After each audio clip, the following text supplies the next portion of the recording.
Morning, Madison Park. It's been a good morning already, hasn't it? It's been a great morning already. So I want to say welcome to you, and also to any of you watching online, say hello to you too, wherever you are. Okay, we learned something this week because we can track where people are watching from, like cities. Don't worry, we're not looking at your house, but like the city.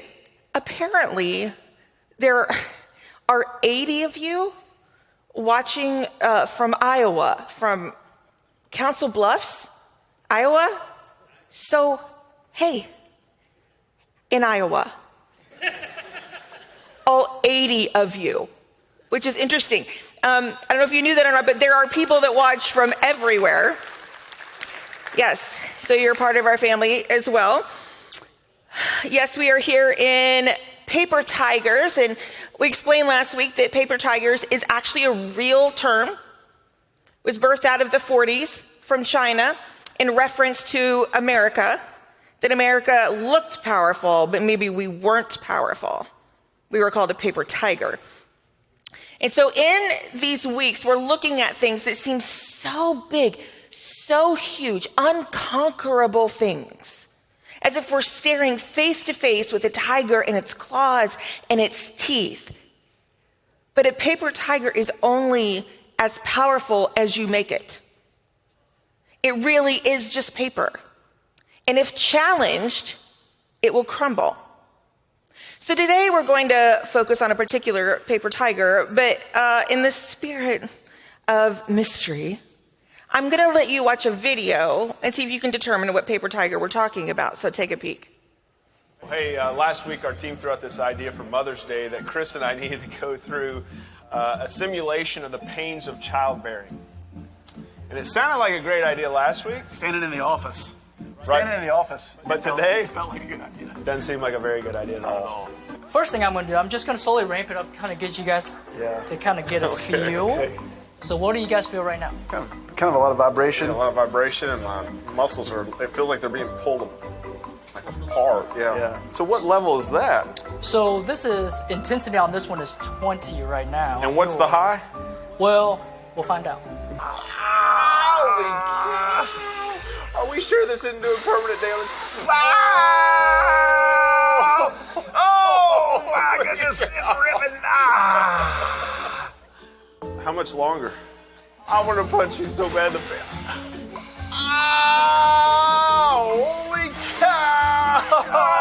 Epidural, I'm done. That was rough. I don't know how. I don't really have words. I mean, it just... Right.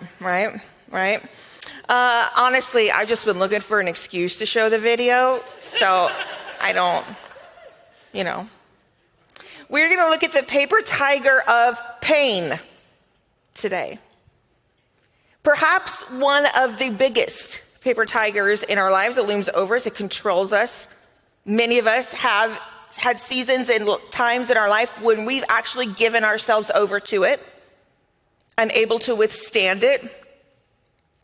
And while that is just a simulation and it's pretend and it wasn't real, what do you do when the pain is real? For example, the pain of loneliness, betrayal, grief, rejection, failure. The pain of the consequences of our own choices, right?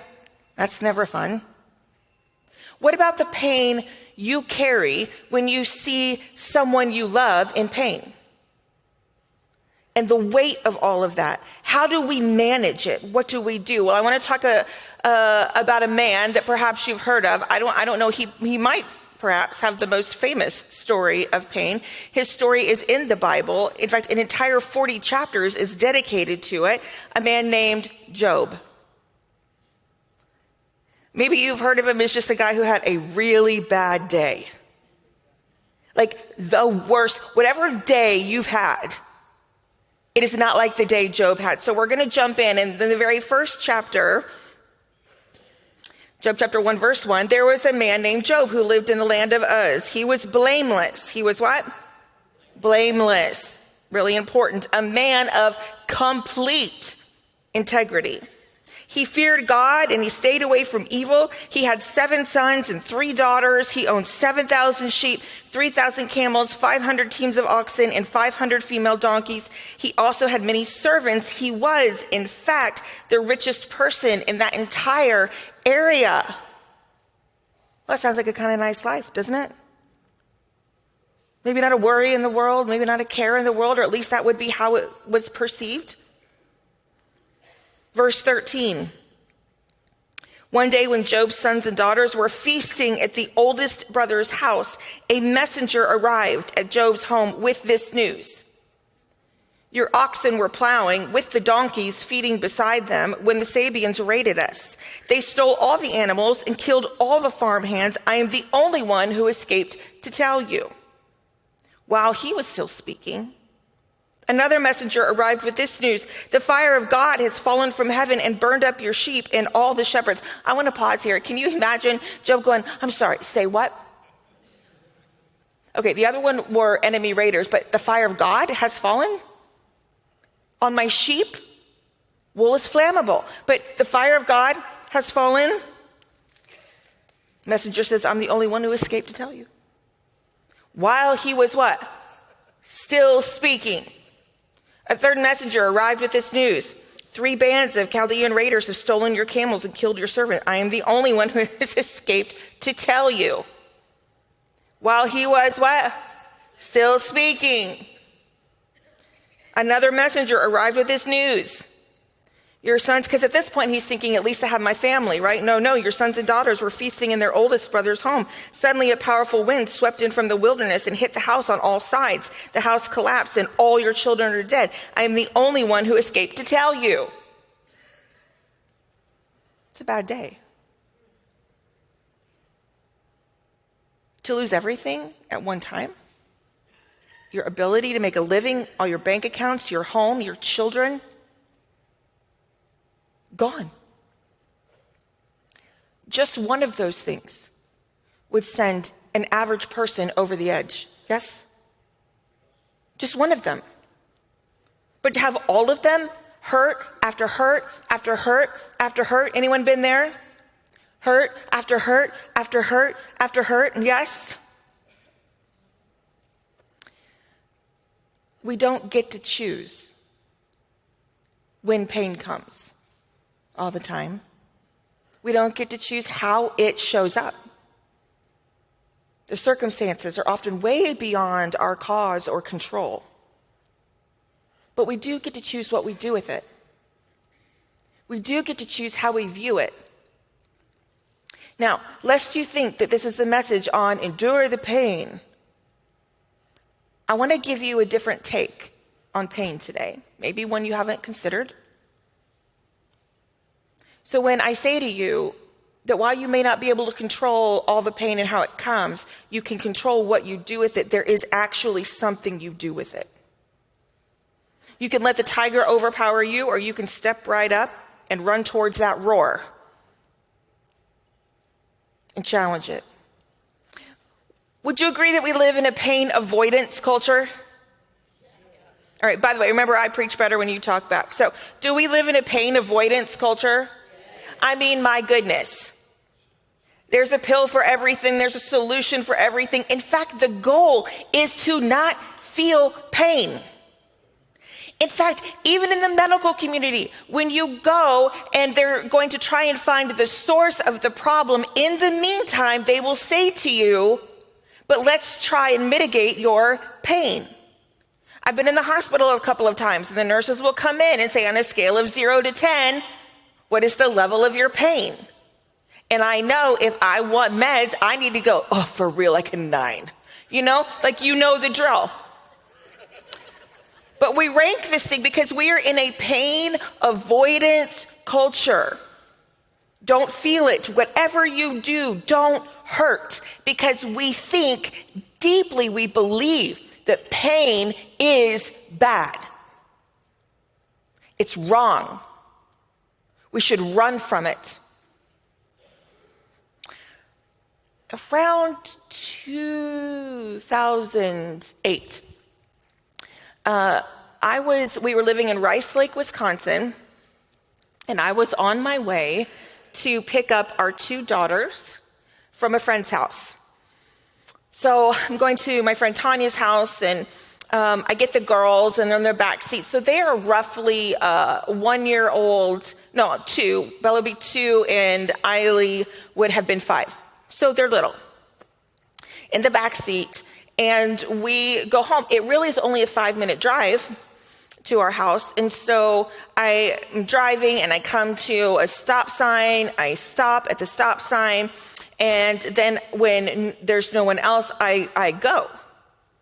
Well, as I'm going, another car comes and T-bones my car. And my car spins several times until we land in the median on the other side of the road. Well, if you've ever been in a situation like that, I mean, it's just instant terror. I look behind me to see the state of my girls. Of course, they're sobbing, they're screaming uncontrollably. They don't appear to be hurt. I mean, at least in appearance sake, I don't seem to be hurt. So people stopped to ask if we were okay. So we got home, and then I thought to myself, I should go get checked out. I should take the girls to get checked out. We're just going to go get checked out. We don't appear to have anything wrong with us, but we're going to go look. So I go to the doctor, and I'm sitting with the doctor. I say, I'm in this terrible wreck. This happened. He's like, are you okay? I go, well, I think I am, but I just want to make sure. I don't know, what gets jostled about in there. So no test, no nothing. He says, well, are you in what? Pain. Are you in pain? I said, no. I don't have any pain. He goes, well, if you don't have any pain, well, then you're fine. I was like, fantastic. A couple years down the road, I decided that I was going to do like a couch to 5K program where you start running. Again, very stupid mistake. Running is horrible activity. It's just you start running and then you run and you end up to come back to the same place. I don't understand it. My husband runs. I do not get it. People are like, I just enjoy thinking while I'm running. Who thinks while they're running? Other than like, stay alive, breathe. So, but I decide I'm going to be a runner. And yeah, so I start this program, and like a week into the program, I start having debilitating headaches.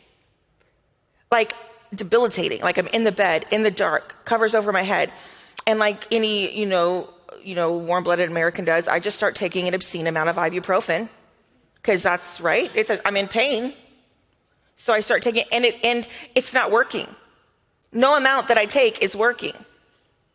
And so I'm just living with this. And then I start going to work with this. And one of my friends eventually says, you know what, you should go to this doctor, and I feel like he could help you. So I go to this doctor, and we sit down. He says, well, tell me, have you been in any car accidents? And I said, no, because it had been like 2 years. And in my brain, there was nothing recent. So I said, no. He asked me some more questions, and he kept coming back and going, are you sure? And finally I went, well, I guess, a couple years ago. And he put his pen down and he goes, there we have it. And so then they did some x-rays, and they did an MRI to discover that, while normal people's necks are shaped like this, right? Mine is shaped like this. All due to that wreck. All due to that wreck that I had. But because pain didn't alert us to the problem stayed hidden. And then when it got poked at, the problem was far worse than it would have been if pain had showed up to begin with. So maybe there is a purpose in pain. Maybe numbing pain doesn't fix a problem. What if pain is a messenger of truth to you?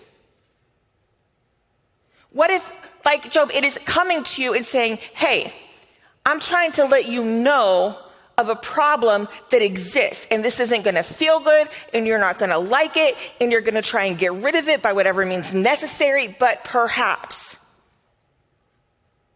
there's something good in it. What do we do with pain? We say, it'll get better because time heals all wounds. I think we know better than that. While time can help us not feel the rawness of it, distance can produce sort of a false idea that we've healed from something until eventually, somewhere down the line, you go sideways and you wonder why, and you think, well, I wasn't in a wreck anytime soon, but have you been? And you just didn't deal with the wreckage of your life, whatever it was, whatever happened. And so it shows up later. Can't really avoid it. You know, when you ignore your hurt, listen to, oh my goodness, and I don't know that you're going to believe me, but when you ignore your hurt, you harden your heart. In fact, when you ignore your hurt and you harden your heart, this is how people start to actually believe they've healed from something, because they no longer feel things. We talked about this some last week. We think we're over it. We're not over it. We just never dealt with it, and our heart became hardened to it. And so really in this life, and one of the things I do in my own life, and especially in the work that I do, is I want to remain balanced between compassionate and callous when hurt comes my way. I want to be compassionate enough that is healthy, that I'm not taking on the responsibility of other people's issues, but I'm feeling empathy towards other people's issues. And I don't want to become callous, be in it so much with people in the pain that it no longer impacts me and my heart becomes hardened, but I want to healthily be able to be objective. And so there's this tightrope thing we do between compassionate and callous. And we must not let our hearts become numb or callous to our own pain or other people's pain, when we can't stir up empathy to save our life. When you ignore your hurt, you harden your heart. So pain is not the enemy. Here's proof. Let's go back to Job. Job, we're still in chapter 1, y'all. This is all still happening at the beginning. Don't worry, we're not covering all 40 chapters. No worries. Job chapter 1, verse 6. One day, the members of the heavenly court came to present themselves before the Lord. And the accuser, Satan. Who is Satan? He is the accuser. He lives to accuse you. Came with them. Where have you come from? The Lord asked Satan, which I love. I just envision the Lord going, really? How did you get in here? Kind of thing, like, where did she come from? Satan answered the Lord, I've been patrolling the earth, watching everything that's going on. Heather's translation, I've been up to no good. I've been looking for trouble. I've been spying on your followers. Been wandering around. Verse 8, then the Lord asked Satan, great, have you noticed my servant Job? He's the finest man in all the earth. He is blameless, a man of complete integrity. He fears God and stays away from evil. Heather's translation, Satan, you're a failure. See, there is someone that is faithful to me. Verse 9, Satan replied to the Lord, yes, but Job has good reason to fear God. You've always put a wall of protection around him and his home and his property. You've made him prosper in everything he does. Look how rich he is. But reach out and take away everything he has, and he will surely curse you to your face. All right. You may test him. The Lord said to Satan, hear me. Pain isn't the enemy. Satan is the enemy. Get your head and hearts around this. Pain is not the enemy. Satan is the enemy. Never forget that he is after you.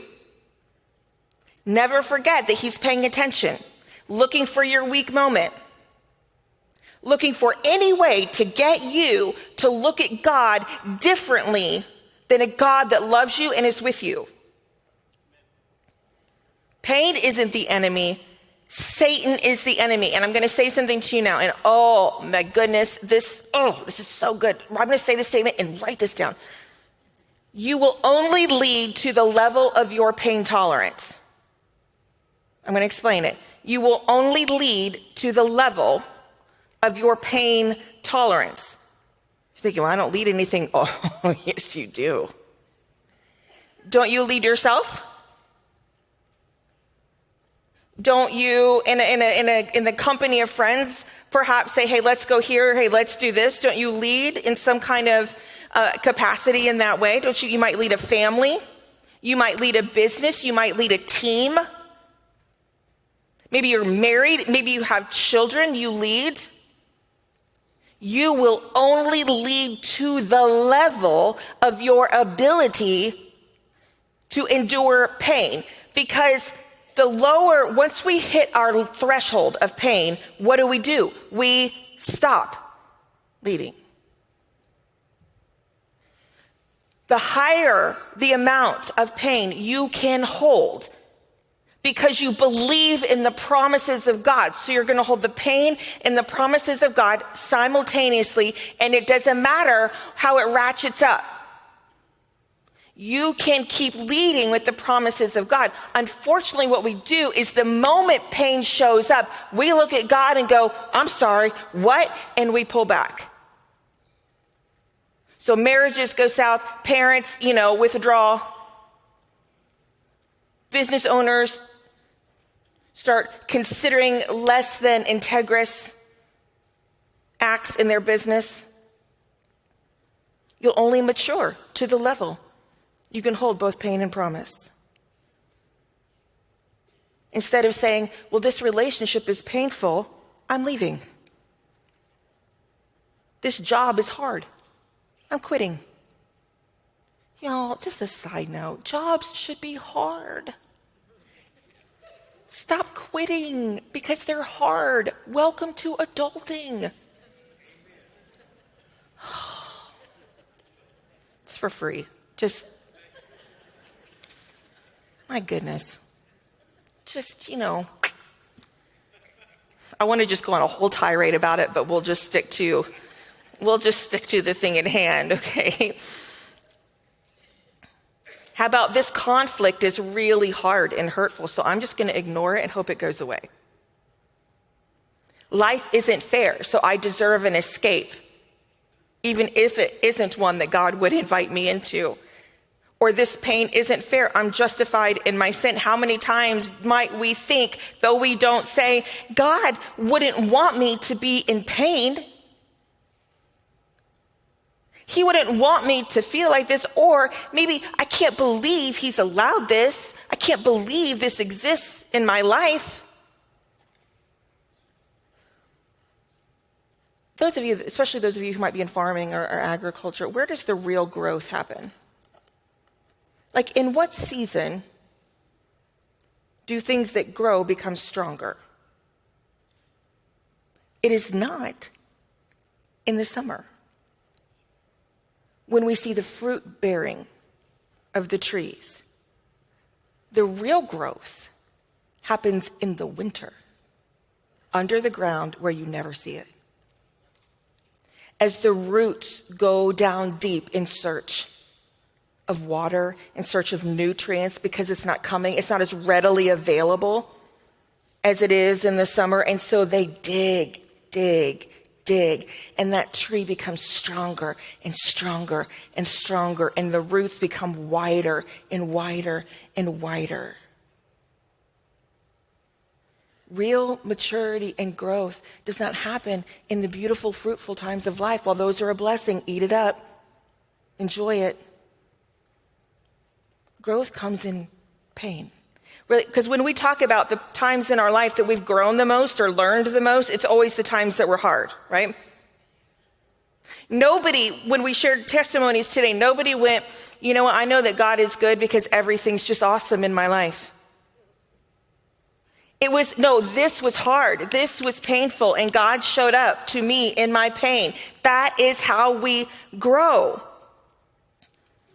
So how does Job respond to all that's happened? To what Satan's been allowed to do? Job 1, we're still in chapter 1, verse 20. Job stood up and tore his robe in grief. Job stood up, tore his robe in grief. Remember how last week we talked about owning your emotions? That's what he's doing. He's not denying them. He's not running from them. No. He's grieving. He's ripping his clothes. You can almost envision him screaming out in grief. Then he shaved his head, which was common in grief, and fell to the ground to what? What? That is not what I would have done. I mean, I would like to say that, but I feel like I would have wallowed for a lot longer. I would have called people. I just feel like I would have done a lot of different things first. I might have waited till Sunday to worship. But immediately Job falls to the ground and worships, and he says, I came naked from my mother's womb. I will be naked when I leave. The Lord gave me what I had, and the Lord has taken it away.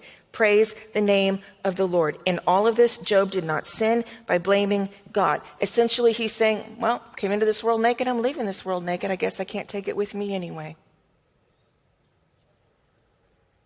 This is but a moment.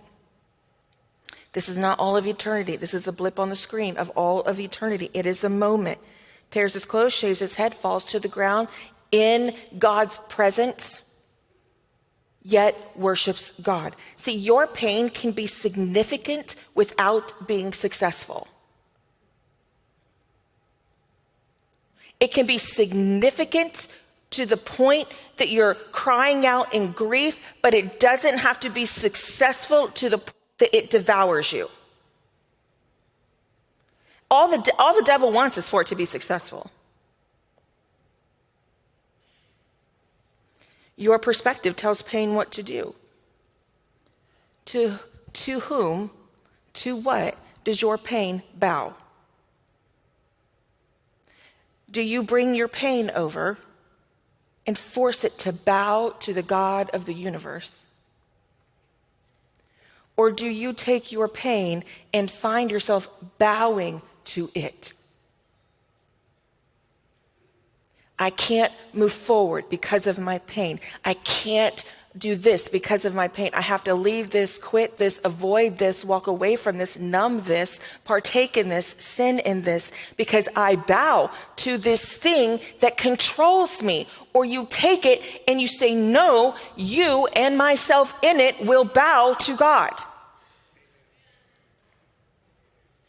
This pain might be significant, but it will not be successful.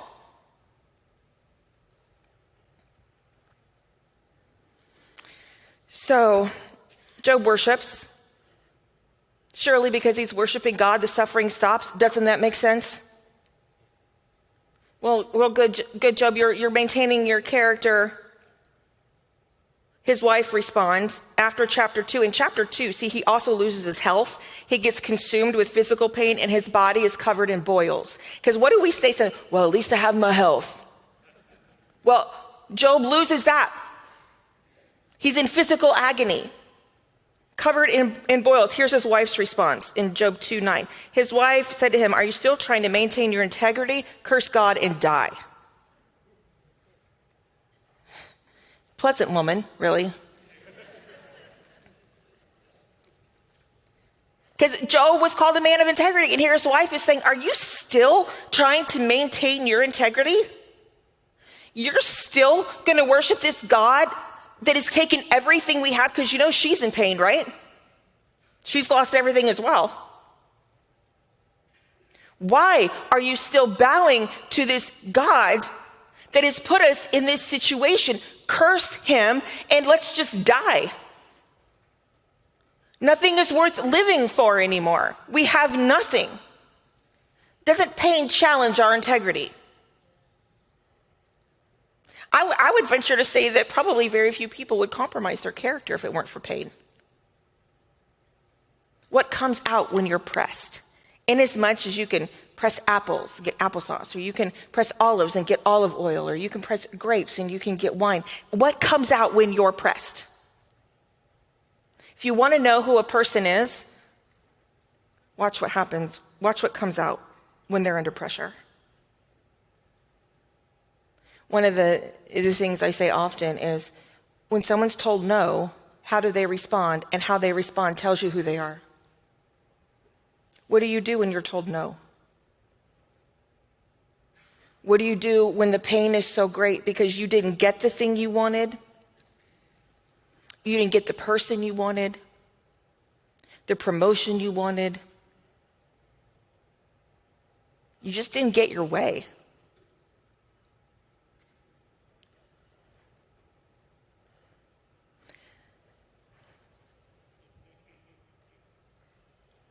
What happens in the church when you don't get your way?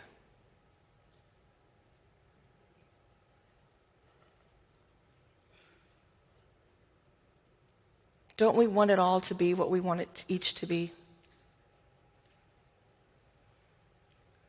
What if we were a church that said, I don't need anything to meet my preferences. I bow to God.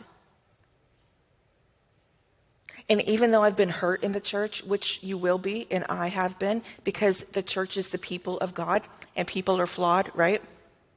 So you're going to get hurt in the church. Unless it's just you in the room. You're going to get hurt. So what do you do with it?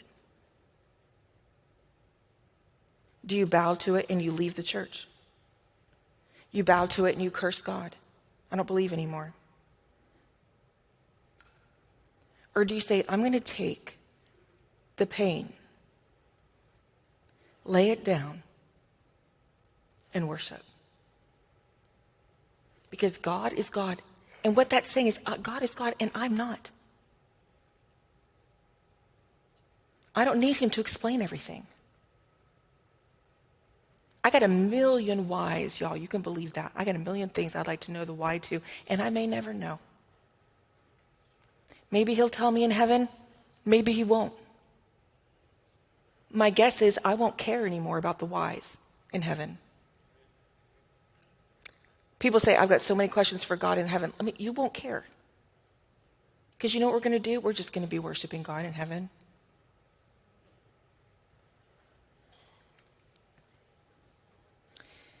So what happens next? Well, Job's friends show up. Because what happens when we experience pain, we call our friends. Can you believe this? Look what happened. We call up our friends. So Job's friends show up, and here's what they say to Job. I've summarized for you what has been said over several chapters in Job. But to summarize, they said, well, you must have sinned and screwed up. Also, your kids probably did and brought it on themselves.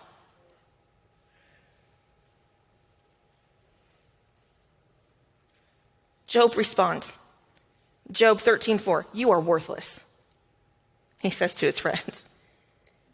Job 16:2, you are miserable comforters. But see, the religious belief of the day was that if you suffered, you caused it by some sin, because it was about the letter of the law. You follow the law, the 613 Jewish laws, and if you failed in any of them, you were due some suffering. In fact, at one point in Job, one of his friends says, actually, you've probably done so much wrong, the suffering's not over, and we're just going to sit back and watch.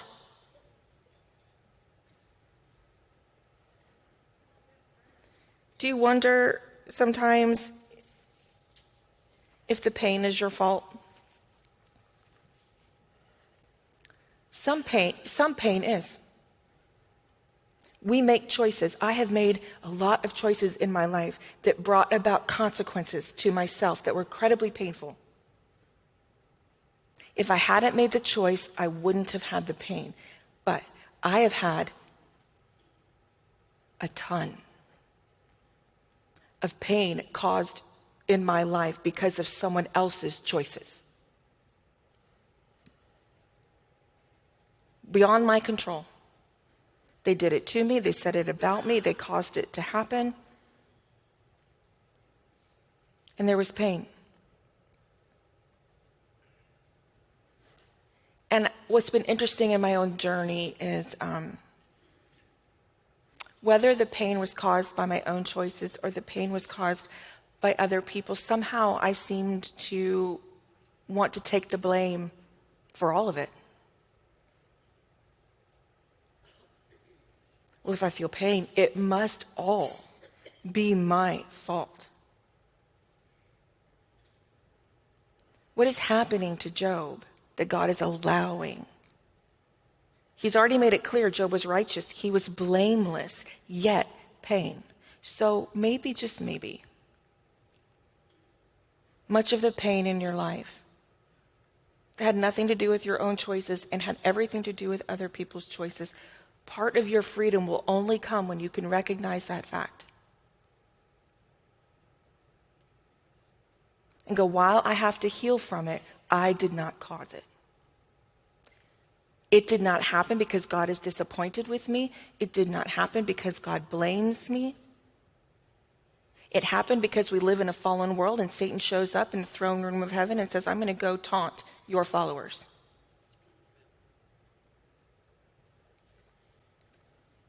Eventually, the suffering becomes too much.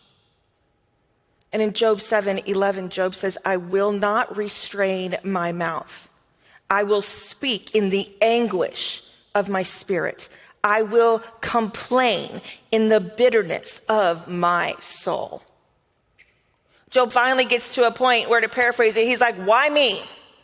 Really? You said I've been blameless. I've been righteous. I've done all the right things, right? This is when we say, I check the boxes. I try to be a good person. I pray. I try to be nice to people. I do all of these things. And really, why me? The biggest lesson I learned about this was from my mother, who many of you know has cancer. An incurable cancer. There's no cure. So she'll be on treatment, for the rest of her life. And when she got it, when she was diagnosed, there was just a lot of things coming from a lot of people. And they expected her to be incredibly bitter and angry. Many of you have met my mother. She is not. You would actually never know she was suffering with that unless she chose to tell you. And I remember in that season when she was first diagnosed, and I remember thinking, Mom, of all people, why in the world does this need to happen to you? And she goes, Heather, why not me? Why not me? Am I supposed to be free of it so somebody else can get it? Why not me? I know Jesus. I love Jesus. I love the Lord. Of course, I can do this. The pain that Jesus endured that he did not want to endure led us to freedom. My mother endures a pain, and I watch her. She teaches Bible studies, and she meets with women, and she does all of these things to further the kingdom of God because she doesn't let the pain keep her from it. There is purpose in your pain. You can take your pain and turn it around to purpose. See, at the beginning of the message, I said, what will you do with it? If you're not turning it around into some kind of purpose, you are not listening. You're bowing to it instead of letting it bow to God and asking the Lord, but what would you have me do with this? You'll only mature to the threshold of it. Too many people get they taken out way too soon because they don't know what to do with pain, so they minimize it and deny it, right? I'm fine. How many of you are in pain? And people ask you how you're doing, and you're like, I'm fine. I'm good. What, me? I'm great. We excuse it, we justify it. Someone causes you pain and you go, oh, they didn't mean it. Maybe they didn't, but it still hurt. And you can recognize that. What about when you deflect it? So you're in pain, but you don't want to feel it. So you take your pain out on somebody else. And then, after you've unleashed upon them and you've verbally vomited all over them, you come along and you say, I'm sorry, I just had a really bad day. See, hurt people hurt people. Hurt people hurt people. Somebody that lashes out on you is probably not angry. They're probably just hurting and refusing to deal with the pain. Ever looked at someone who's making stupid choices in the middle of chaos and thought, don't they know what they're doing? Don't they know they're making life harder on themselves? They're in the midst of this hard thing. Why are they doing this or why are they not doing this? I think that all the time. I look at people and I'm like, what are you doing? I think that's what we look like. I think we experience pain and wounding in our life and we're just running around trying to, use our versions of ibuprofen for all kinds of it. And the whole time God is like, what are you doing? What are you doing? Why are you bowing to it? I'm going to say something else and I don't know that you'll like this either. If you're not hurting, you're just not healing. This is why people don't heal. That right there. They don't heal because healing hurts. My son had an ingrown toenail that got infected. So guess what I did? I poured peroxide on it, cleaned it out. You get the ingrown part, and let me tell you something. He was not thanking me. If you're not hurting, you're not healing. Remember at the beginning how pain can be a messenger to you that there's a problem? So pain comes along and ask yourself, okay, why is this hurting so much? Where is this coming from? Let me evaluate the root of it. It's a messenger. So in the book of Isaiah, Isaiah writes this statement. We could do a whole series on this one statement in the book of Isaiah, Isaiah 6:1. It was in the year King Uzziah died that I saw the Lord. Isaiah writes, when the king died, I saw God. So in the year that King Uzziah, who was a beloved king, who was a source of stability in that land at that time, who was a source of power and strength, when he died, it was then that Isaiah saw God. When pain and loss happened, Isaiah saw the Lord. It almost always takes pain to trust God. In your pain, you can fall down, but you better look up, y'all. So Job 42, at the end, what is Job's response to all of this? What is the end of the story? Job 42:5. Job says, my ears had heard of you, talking to God. My ears had heard of you, but now my eyes have seen you. Listen, at the beginning, I'd heard of you, but now he's what? Sees. Therefore, I retract my words and I what? Repent in dust and ashes. Job repents. Why? Why in the world this blameless and guy full of integrity and full of righteousness that God said, sure, you can test him because you won't take him out. What on earth does he have to repent of? He has to repent of religion. I heard of you, so that he could enter relationship. Now I see you. He had to repent of keeping God at a distance and just trying to check the boxes, and being willing to say, no matter what you do to me, no matter what pain you bring, no matter, I am with you and I bow to you, as does my pain. God tells Job to be brave in this book of the Bible. He tells Job in chapter 38 that he is with him. And ultimately, God restores Job's health. He grants him twice as much property, gives him new children, and a remarkably long life.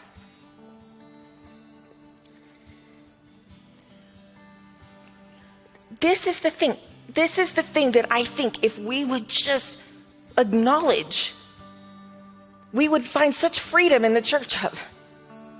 If we would just acknowledge our pain, bring it before the Lord, and say, but I'm going to run towards the roar because you are with me, it would change our lives. It would change the world.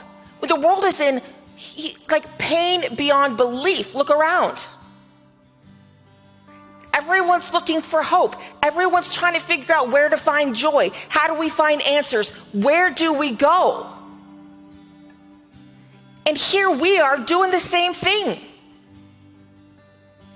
But if we would rise up and say, you can borrow our hope, you can borrow our faith, because we've put our pain at the foot of God and it doesn't run us, we still know he's a good God and we can serve him. Would you stand with me?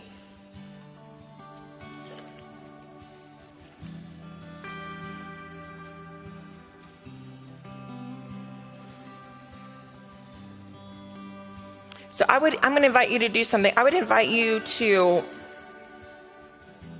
not mentally exit yet. Don't mentally exit yet. We're going to take about a minute or two. And we're just going to be quiet. And I just want you to sit in whatever pain might be presenting itself to you. Maybe it's hurt because you have someone you love and they're hurting and it just eats you up.